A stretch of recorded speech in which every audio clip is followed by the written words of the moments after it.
Okay, so this video gonna show you how to install this Ventura tuning chip on this X5 F15 plug-in hybrid. So this is the Ventura tuning chip, and first you got to open up this cover. So once you open up this cover, then you can see this part here. So we need to unplug this.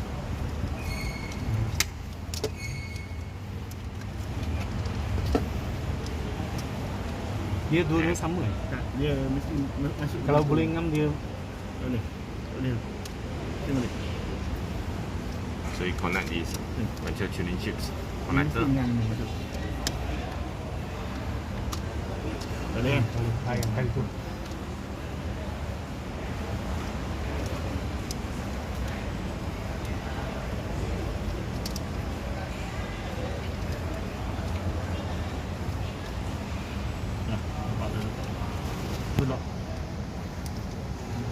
Ya, dia tu bila you lock dia kata lock.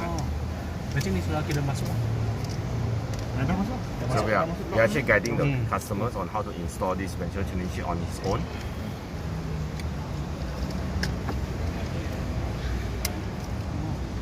And this is the first time the customer is trying to install.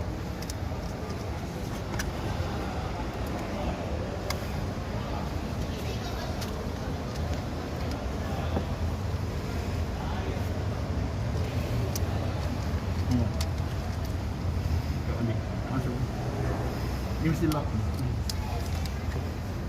And the customer does not have any experience in this kind of installations.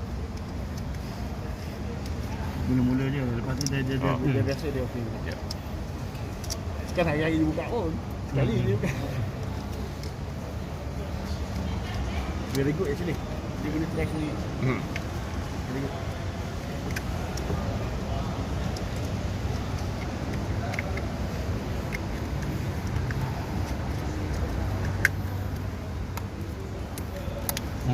Okay.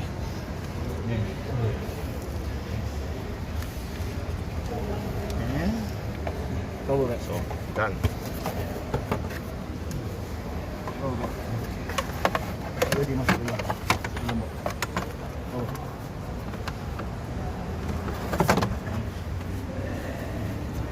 Dia ada slot dalam tu.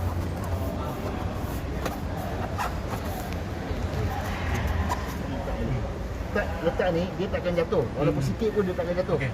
So you letak sikit ni macam tu pun okey. Okey lah. Dia takkan jatuh. So basically shows that how easy it is to install this Ventura tuning chip. The whole process is actually take less than 5 minutes. Dia tak masuk slot. So now